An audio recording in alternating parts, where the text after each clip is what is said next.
Hey guys, it's Jade here with another daily tarot reading. How are you doing today? I'm excited to be here with you all. I'm getting over kind of like this mild sinus thing and just being able to do these readings and work on just this channel is making me really happy right now. So I'm really happy that I can share this with you. So let's see what Spirit has in store today. I'm just going to take a minute to get a little grounded. All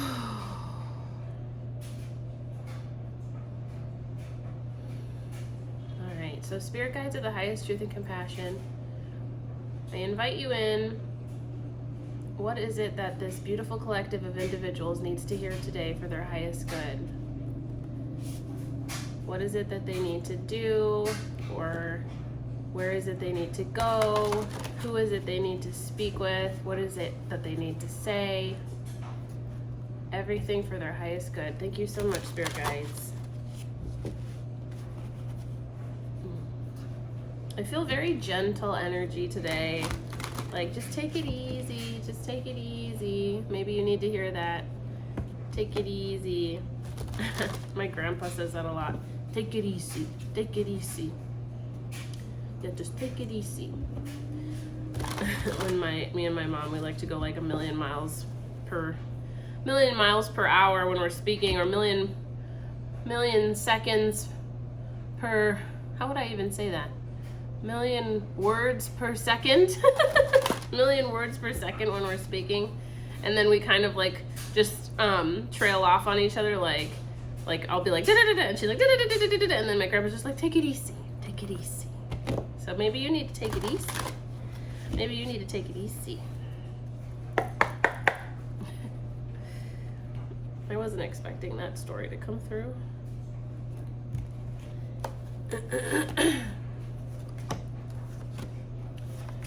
All right, bottom of the deck energy is the Queen of Swords and the Four of Pentacles. So conserving, take it easy. Speak your truth, conserve your energy, be decisive on what you want to do. That's kind of what I'm getting, bottom of the deck. And in your conscious mind, you have the Page of Swords. I'm just going to go through these really quick. In your unconscious, you have the Ace of Wands. Okay. And your overall energy is the Five of Cups, okay? I'm gonna pull from the Ultimate RPG Tarot deck to get a little flavor on these cards. I feel like, in the spirit of taking it easy and going a little rogue, I kind of wanted to pull from this deck. I also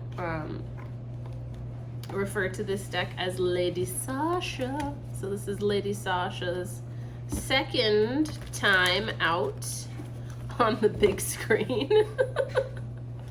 So I'm such a dork. So Spirit Guides of the highest truth and compassion, what flavor can Lady Sasha bring to this overall energy reading today?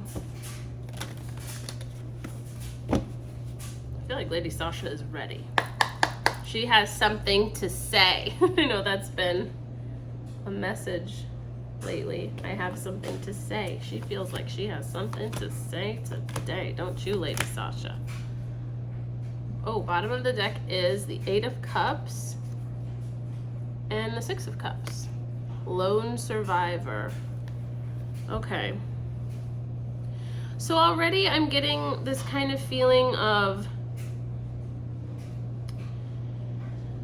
leaving things behind, especially with this Five of Cups, or excuse me, the Eight of Cups on the bottom of the deck and the Five of Cups being in your overall energy, kind of like,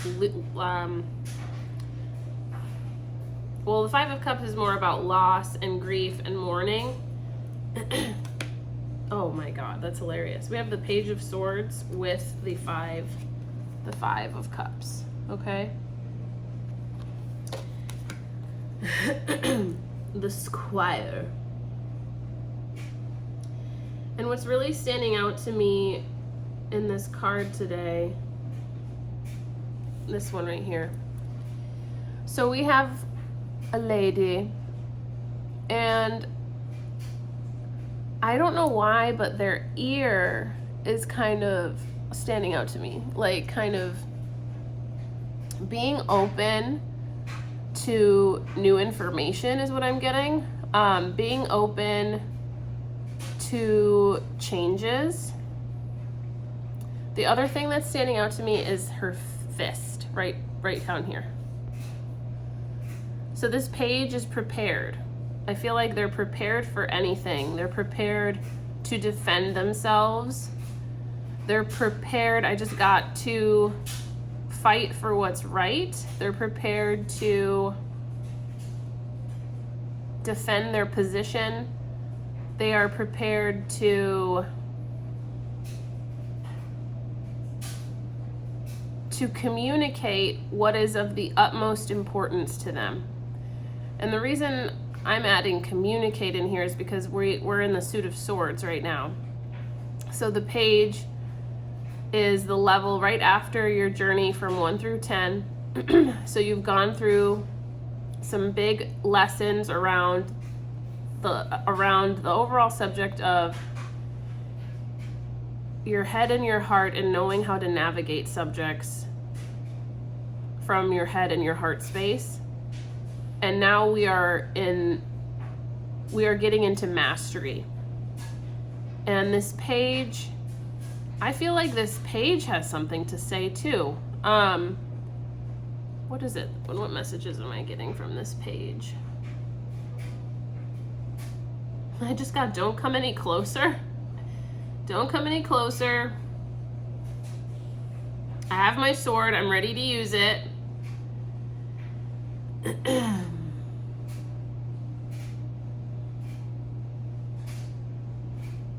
Oh, one of them was like, I may look innocent, but I'm mighty. Kind of like that. Like, I may look this way and it may be deceiving, but just so you know, I'm not afraid to use the sword. Okay? So that's interesting. I'm going to read out of this page of swords really quick here. The Squire. Upright. Curiosity, vigilance, and new ideas. Yeah, vigilance. I'm getting heavy vigilance, especially with the ear. The Page of Swords always looks out for those around them, but specifically the hero they're appointed to.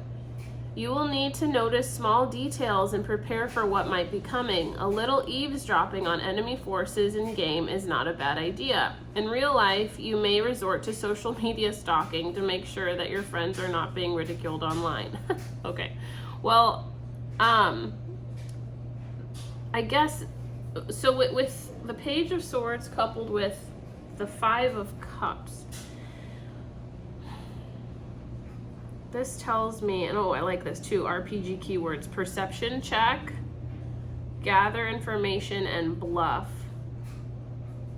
Perception check really stands out to me. So like when you're playing D&D, Dungeons and Dragons, and you have the ability, like you're in a new world maybe, and things are foreign, and there's new rules, and let's say that there's like a magical item and you're trying to understand something about it. You could do a perception check, or if you're trying to understand your environment, you could do something called a perception check to see if the DM will be able to give you any more information to help you on your quest. And I feel kind of like with this loss that has been experienced, you're kind of doing a perception check, like in your environment right now, maybe like a lot of the time, because maybe something has changed. Maybe something has changed for the better is what I'm getting. I don't know why, but I'm getting like a breakup energy. I'm also getting like just not being able to do things in the same way as you are used to doing them for whatever reason. You know your life best, fill in the blank. And so every day is a little bit of kind of assessing your surroundings and to ensure that you're taken care of. And I mean, to make sure, even too, that the environment is harmonious is what I'm getting. One of the notes in this was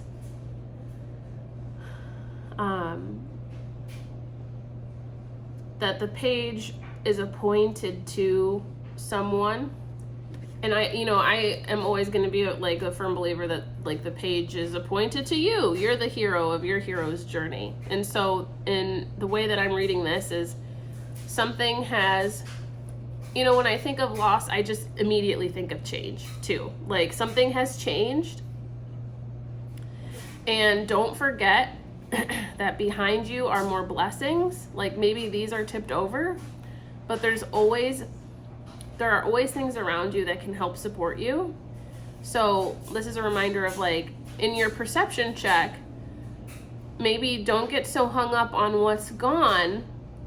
Look to what can be built, salvaged, leaned on in the time and where you are right now is kind of what I'm getting.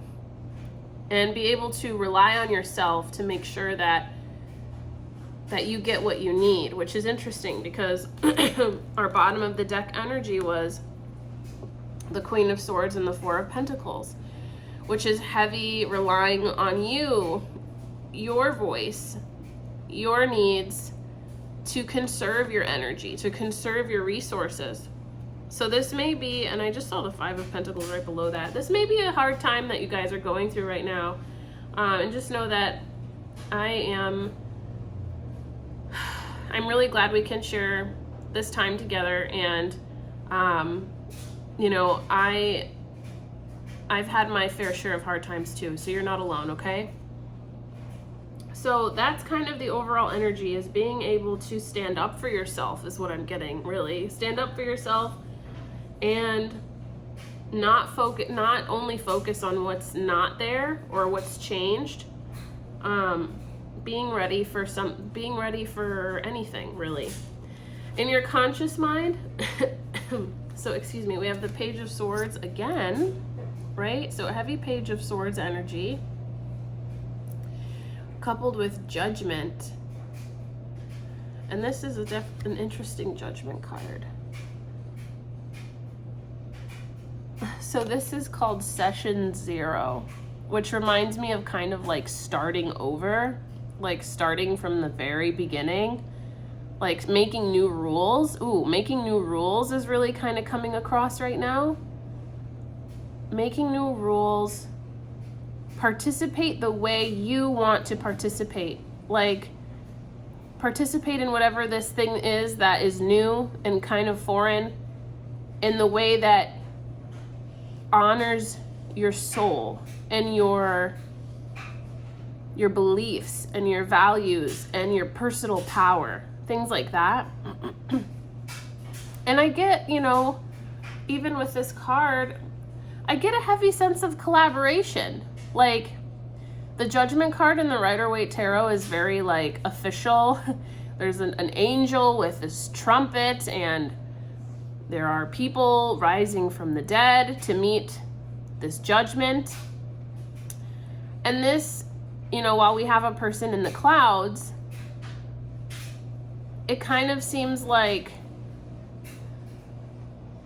I don't know, I'm getting the feeling that these guys that are playing Dungeons and Dragons, they're having a good time is kind of what I'm getting. Like, they're having a good time, and maybe like there's some of them are more competitive than others, with like some individuals like trying to get to the top, so to speak, to like give their ideas. But overall, what I'm getting is, they're playing a game. They're playing a game that they really enjoy, and I'm not getting like dictator vibes from this DM. You know what I mean? Excuse me. So, I wonder if you guys have, things in your life that are really changing, that are kind of forcing you in a way to show up for yourself in ways that you haven't before. And maybe it's a bit foreign, but maybe in your heart you also know it's the right thing for you. If so, write it in the comments. I'd love to know what you're like. I mean, as far as, be safe when you're writing in the comments, okay? I'm just meaning generally what it is you're going through generally, so we can support each other is all I mean. Yeah. So in your conscious, since the Page of Swords is in your conscious, I'm getting like heavy, very heavy communication energy, very heavy like discernment energy, making the best choices for you, making the best decisions for you, doing so in kind of a lighthearted and harmonious manner is what I'm getting. And in your unconscious, we have the Ace of Wands. Okay. I immediately think of new ideas.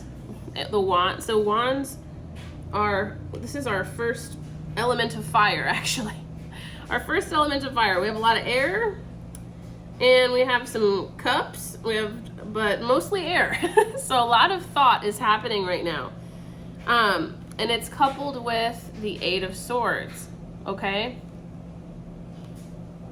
The Prisoner of War is what this says. And we have a dude here that is, he's blindfolded, but he doesn't appear to be very upset about it. He's kind of like, I've drawn this guy before. He makes me laugh. He's just kind of like, woohoo, yeah, you know, I'm stuck right now, but you know, I won't be for long. My friends are coming to help me, right? So in your unconscious, I feel like with this fire energy, I'm getting a sense of a spark. Okay, I'm getting a sense of like things are changing. Things are changing in your life. Things are changing in your world. Things are changing in your relationships. Things are changing in your work. Whatever this issue is that you feel like you really need to speak up for yourself more or move away from some things to embrace new things. Oh, this is it. This is the new that you're embracing. The Ace of Wands is the new that you're embracing. That's what I'm getting. And when it's, with it being coupled with the Eight of Swords, I wonder if you get in your head about whether or not it's the right fit for you. That's kind of what I'm getting. Something tells me that you've spent a lot of time thinking about whether or not this is right for you. And I'm just getting kind of the idea that it's time to just take action and move on is kind of what I'm getting. Let's see what the advice is. Let's see what the advice is. We have the Queen of Pentacles and the Six of Swords. What did I just say? Embrace what's right for you and move on. The path to change. That's what this card says. The path to change. And I feel that, ooh, pears are really sticking out to me right now. Maybe pears are a symbol for you. I'm going to say pears. What are the symbolic meaning of pears? Longevity is a longevity, prosperity, good health, and love. Okay? Like, this is good for you in the long run. Whatever muscle you're practicing right now related to discernment and speaking up for yourself and aligning your actions to what speaks to your soul and moving forward from that point of view is helping you cultivate stability, helping you cultivate everything that you desire in your life, helping you to be able to balance all of the responsibilities that you have is what I'm getting. You know, the Queen of Pentacles, we haven't spoke a whole bunch about the Queen of Pentacles, but for me, the Queen of Pentacles, her energy is grounded in no matter what kind of chaos is around her, okay? And she's always kind of embracing what's important. And I know pentacles are associated with material things, but when I look at this, I don't see material things. I see the pentacles representing the 5 elements of the tarot. The cups, fire, air, so water, earth, fire, air, and spirit. And the Queen of Pentacles is always very balanced with her approach to which element is needed in what situation, okay? So let's say that you're in an argument with someone in your life. The Queen of Pentacles is going to know, okay, well, maybe some cups energy is needed and some sword energy is needed in order to navigate this conflict from a more compassionate lens in order to provide balance, right? And with these 2 cards showing up together, what I'm getting is show up as the Queen of Pentacles and move, but know that you're moving forward with what you're doing, whatever that may be for you. So show up as a balanced contributor of whatever this issue is, and that's going to help move you forward in a harmonious way for the good of the whole, is what I'm hearing. Okay. Wow. Yeah. I was gonna see if maybe we have a voice of the soul, because this seems like big energy. This seems like big energy, like major change happening in your life. You know, new ways of working with people, new ways of expressing yourself is what I just heard. New ways of being a leader in your life is what I just heard. Okay, so like taking charge in your life, new ways of doing this. And there is a bird on my little porch, and I feel that is a confirmation. We don't get birds very often, so. Oh gosh. Oh no, these are upside down. We don't like that. I don't usually, let's fix this. If it comes out upside down, then that's the way it was supposed to be. But I don't usually have them upside down just to have them upside down. That's chaos.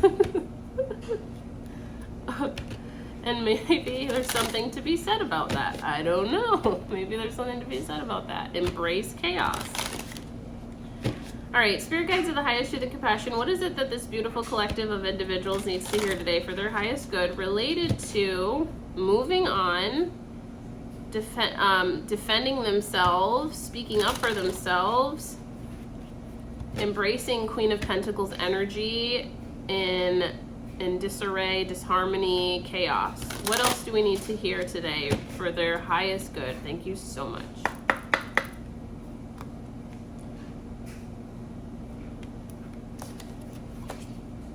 Ooh, we got a big card. Anger. Anger. This is a big card. I'm going to read out of this, okay? Anger is the card. I feel it. Anger. All right, anger. So the your soul message. Anger is causing interference with your energies. It is disrupting your heart and sacral chakras. So your heart and sacral is like your creation, the center of creativity. It is also causing you great impatience. You feel that everything is against you, that others don't understand you, and that everything is happening to slow you down, overwhelm, and block you. But the outer world is not your enemy. It is the echo of your own energy. Today I invite you to understand the source of this anger. It is old and has become a crutch for you. You think you need it, that it helps you fight, but it just keeps you in an energy of struggle. It also disconnects you from me, your soul. Release this anger. It isn't right for you, and it is preventing you from feeling grateful and being in the joy of the moment. By smiling, you will connect with me again. Through compassion, you will hear my voice, and through liberation, we will be reunited once more. So release your anger. Interesting. You know, when I pull the anger card, I usually get a little angry. Isn't that funny? I usually get a little angry because I feel like a lot of the questions that come to my mind are like, but aren't I doing everything that I'm supposed to be doing? You know, like, why do I still feel angry? Like, I get angry at myself for feeling angry, you know? and the whole message is to release your anger and to be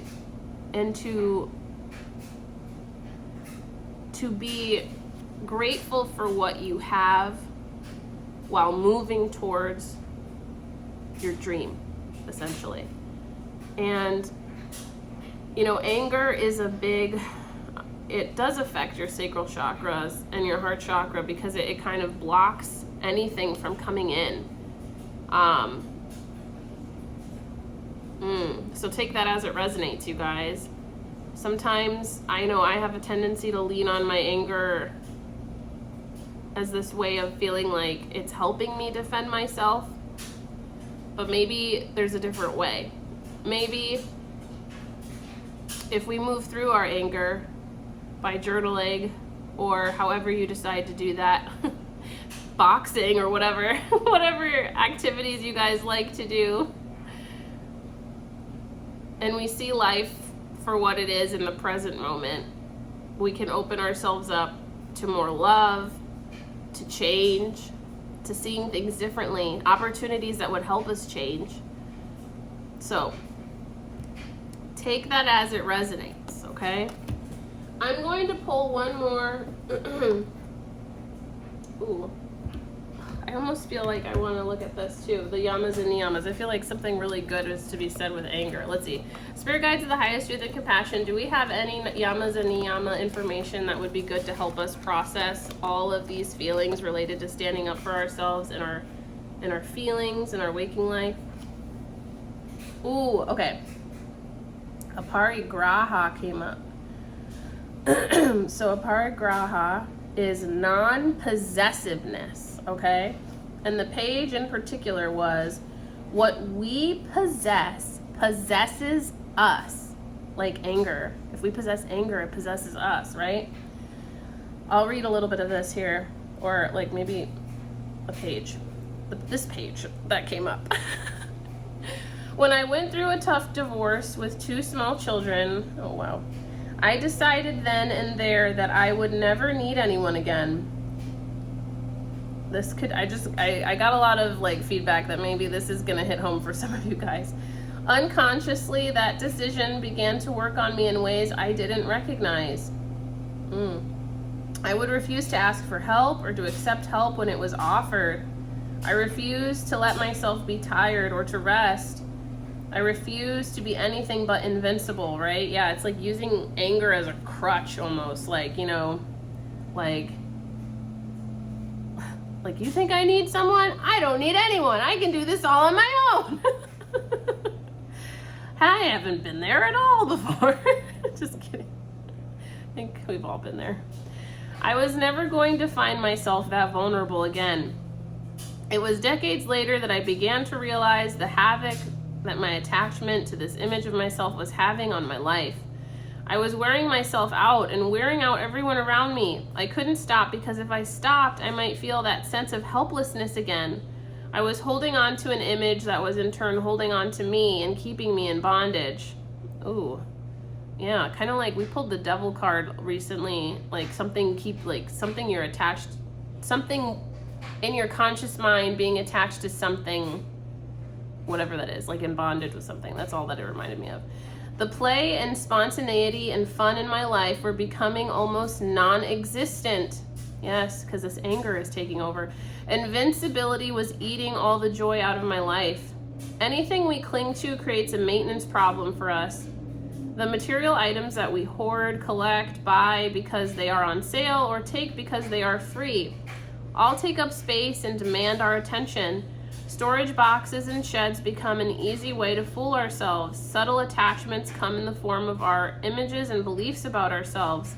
about how life should be, about how others should be. These images keep us in bondage to our own learning and growth. Clutter in our physical space blocks our ability to physically move, while clutter in our minds blocks our freedom to expand and have space for the next thing life wants to bring to us. I went through a period of attachment to bean and rice burritos made at our local co-op deli. It didn't matter who was behind the counter. They all knew me and they knew exactly what I wanted, even the special request for extra filling. On one visit, the server behind the deli began to fix my burrito and made the comment, "You are so boring."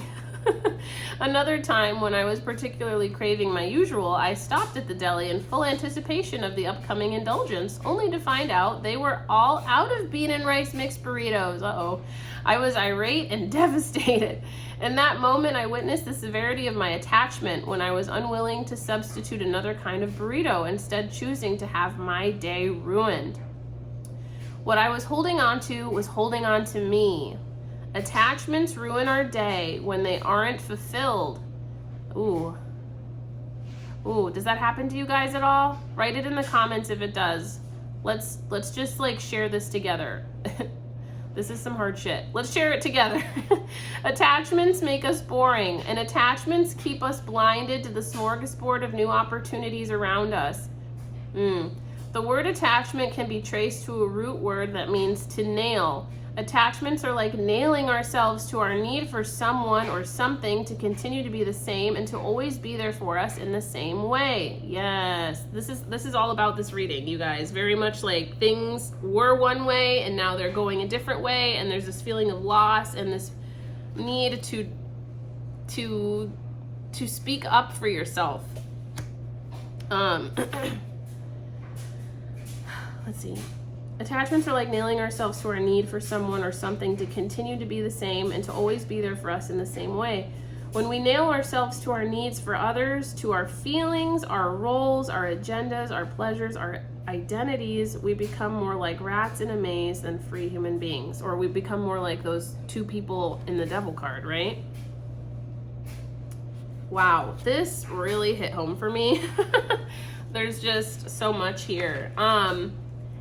Wow. Well, I'm so grateful to share this time with you and this space with you. If this resonates for you, please let me know. We're here to support each other during this time of frustration and perhaps trying to release these things that have possessed, possessed as in like from this book, okay? Like the yamas and niyamas, the way that I just read it, okay? Like these things that have maybe taken control a little bit more than we intended, okay? So thank you so much. I love you so much. I'm sending you all the energy to help move through this in the best way for you to find your highest potential, okay? All right. Thank you so much, guys. Bye.